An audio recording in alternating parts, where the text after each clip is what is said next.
Mis hermanos, es un gusto poder compartir nuevamente con ustedes y hoy vamos a estudiar o a hacer un breve estudio del libro de Jonás. Les invito para que usted tome su Biblia y podamos estudiar un poquito juntos el libro de Jonás. Iniciemos.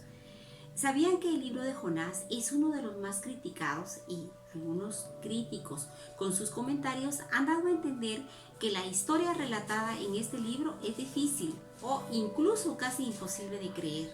Pero sabe, tenemos un respaldo y es que en el Antiguo Testamento se encuentran bases del libro de Jonás, así como en el Nuevo Testamento.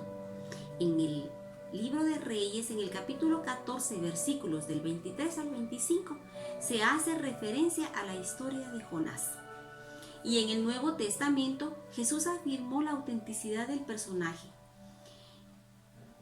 Y esto lo podemos encontrar en el Evangelio de Lucas, capítulo 11, versículo 30. Y también en Mateo, capítulo 12, versículo 39 al 41. Y dice así: porque así como Jonás fue señal a los ninivitas, también lo será el Hijo del Hombre a esta generación. Lucas 11:30. El libro de Jonás es un relato personal de un evento importante en la vida de Jonás, quien como narrador nos contó su dramática experiencia personal. Podemos hablar de la fecha de este libro, que la han situado entre los años 800 y 750 a.C. Los estudiosos nos pueden reconocer este periodo como la época en que la ciudad de Nínive fue fundada por Nimrod y se encontraba en su apogeo, cuando la nación de Asiria era un gran poder mundial. Y mire, hay 6 temas significativos que fueron sugeridos y desarrollados en el libro de Jonás, que lo hacen hoy muy relevante para nosotros. Primero, que este libro del Antiguo Testamento que expone la resurrección del Señor Jesucristo. 2. El libro de Jonás enseña que la salvación no es por obras, sino por la fe que conduce al arrepentimiento. 3. El gran propósito de este libro es mostrar que la gracia de Dios no puede ser frustrada. 4. Dice, esta gran verdad es que Dios no nos desecha por nuestra falta de fidelidad. La 5. gran verdad es que Dios es bueno y compasivo. Y la 6ª y última enseñanza de esta obra es que Dios es el Dios de todos los pueblos, judíos y no judíos. Y esto lo puede respaldar la carta a los Romanos capítulo 3, versículo 29. Y quiero que pueda tomar nota, mi hermano, del sorprendente parecido que existe entre Jonás y el apóstol Pablo.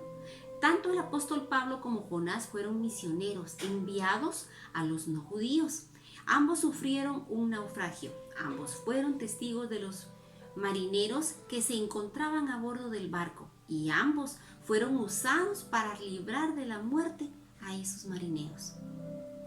En el capítulo 1 del libro de Jonás nos muestra que él salió de Israel. Evidentemente él había salido de la ciudad de donde vivía, que podía haber sido Samaria o Gat-Hefer. Él partió desde ese lugar y su destino era Nínive. Ahora en realidad su destino de llegada fue un pez. Y en el segundo capítulo vemos que él salió del pez y su destino aún era Nínive, pero él llegó a tierra firme. En el capítulo 3 vemos que él salió de tierra firme y su destino seguía siendo Nínive. Y efectivamente, él llegó a esa ciudad. Se demoró en su viaje y las circunstancias accidentadas de su viaje ocuparon el relato del tercer capítulo, teniendo que realizar el viaje dentro de un pez. Pero el hecho es que llegó al destino de su travesía. Ahora en el capítulo 4 vemos que él partió de Nínive. Su destino fue una calabaza o un lugar fuera de la ciudad de Nínive, pero el destino verdadero de su viaje fue realmente el corazón de Dios, que es un destino extraordinario y el cual cualquiera puede llegar. Y estos son pues los 6 grandes temas que se tratan aquí en este pequeño libro de Jonás. Dios le dijo que se fuera en dirección al este y él decidió no obedecer a Dios y partió rumbo al oeste. Entonces, de forma natural, surge la pregunta, ¿por qué actuó Jonás de esta manera? Y hay varias explicaciones. Una, Jonás detestaba a los habitantes de Nínive y no quería que se salvaran. Mire, habían ciertas bases para ese odio. Asiria era una de las naciones más brutales del mundo antiguo. Este pueblo era temido por todos los pueblos de aquella época. Segunda razón, Jonás se dirigió hacia el oeste. Alguien podía decir que el mensaje de Jonás no era de salvación, sino que este sería un mensaje de juicio. Bueno, aunque esto era cierto, es decir, que sí sería un mensaje de juicio, pero Jonás conocía a Dios y entonces ese Dios, él le motivó, que lo impulsó a viajar a una dirección opuesta. Él sabía quién era Dios. Él sabía que el pueblo podía arrepentirse y que Dios podía darle una oportunidad más. Él sabía quién era su Dios. Y una tercera razón. Salió de viaje en otra dirección y fue que él claramente él era un profeta desobediente. De ello no cabe duda. Él estaba fuera de la voluntad, de la misma manera que el hijo pródigo, de la parábola relatada en el Evangelio de Lucas capítulo 15. Y más adelante veremos que la totalidad del capítulo 4 trata sobre su rebelión y cómo Dios le colocó nuevamente bajo su autoridad. Y una cuarta razón. Ahora aquí tenemos una cuarta y es la última razón por la que Jonás desobedeció a Dios.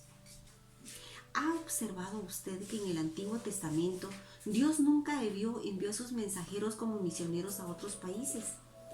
El método que Dios usó en el Antiguo Testamento fue realmente el método opuesto al que se usa en la actualidad. Y nos referimos como ejemplo al eunuco etíope, a Saulo de Tarso, a Cornelio, al centurión romano. Aunque se nos dieron solo unos pocos ejemplos, hubo literalmente miles y más tarde millones que fueron guiados a un conocimiento salvador de Cristo. En vez de convocarlos a templos en Jerusalén, les estaba diciendo que comenzando en Jerusalén, es decir, desde Jerusalén debían ir a Judea, a Samaria y a los confines de la tierra, como se hace actualmente. El libro de Jonás no solo es el relato del hombre que fue tragado por un pez, nos habla de un relato de arrepentimiento. Y sabe que el primer mensaje fue especialmente para Jonás, porque él había sido rebelde. Primeramente el mensaje de arrepentimiento y salvación tenía que llegar a él, así como el Señor nos está hablando el día de hoy a cada uno de nosotros. Sabe, nos está llamando a arrepentimiento, a reflexión, a reedificar nuestro templo, a reedificar nuestras bases. Sabe que nos está invitando, como aquel hijo pródigo, a que podamos decir, este es el momento de regresar a casa. Las cosas no ocurren por casualidad. Dios siempre tiene un perfecto plan para cada uno de nosotros. Siempre tiene un propósito.